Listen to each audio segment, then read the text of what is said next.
When I first walked in this kitchen, I mean, just like any other old home that's gone through multiple renovations, and then you've got a kitchen that developed God knows how, by whom. We started with a space that was 9 by 13. There wasn't a lot of thought put into it because the fridge was smack dab right in the middle. I mean, that's the worst thing you could do. Right beside it, without any landing space, was the stove.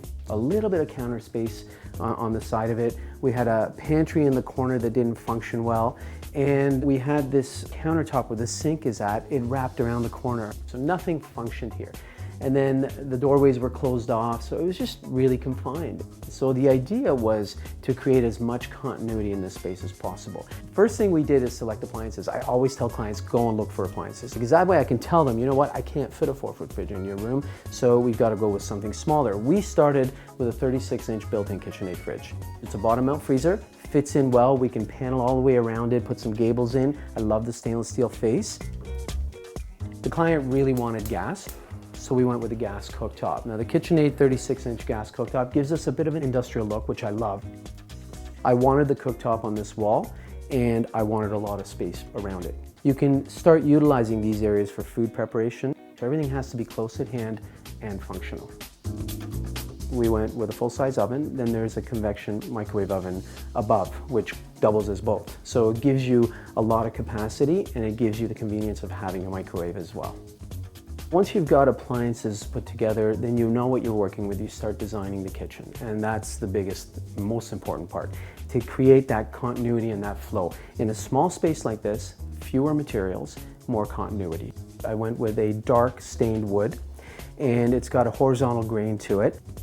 And it's important to incorporate all kinds of hardware into the cabinetry to make life easy for yourself. In here, we've got an appliance lift right to the side of the cooktop.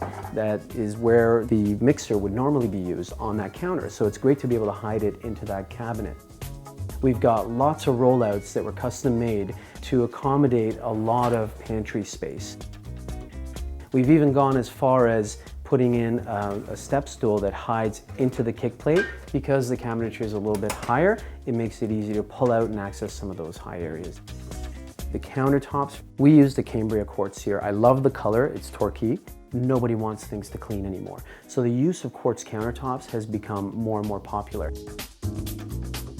It was developed to complement the look of Calcutta, which is a high maintenance marble. So this gives you that beauty, but also gives you the durability that you want in a kitchen. We also use the quartz as the backsplash. I didn't want to go with a separate tile on the backsplash. It would just throw another element in and complicate it. The cleaning zone in the kitchen and the food prep zone often are close by each other. In this case, we have one sink, which doubles as a food prep sink and a cleaning sink, and you need a lot of space around it.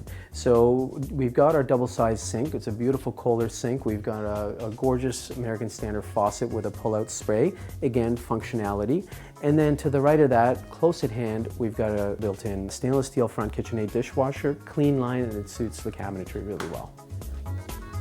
Above that, you'll see some floating shelves. That's really an important element. You've got cabinets on the side, you've got cabinets on the other side of this window. So those floating glass shelves really tie them all together and then give you some added space for storage, some cookbooks and some decorations, and it just follows through with that continuity that I was talking about.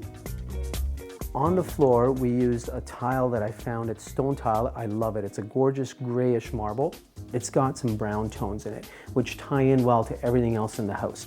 The cabinetry is a dark brown, it ties into that, and it brings that edgy element, but still that natural marble feel, which I love. Lastly, lighting is one element that people underestimate. It can make your space look phenomenal, or it can hide all the beauty that you created. So what's important about lighting is to have different layers of light. You need general lighting, and general lighting in here is brought about by all these pot lights throughout. You want the space to be bright, and it's nice to put them on dimmers because once you're done functioning in the space, you can dim the lights and create a nice ambiance in here. Second to that is task lighting. Task lighting is extremely important because as you're working at the countertops, you shadow out all the lighting above. So it's important to light from underneath the cabinets and from underneath the hood fan to cast light onto your work surface.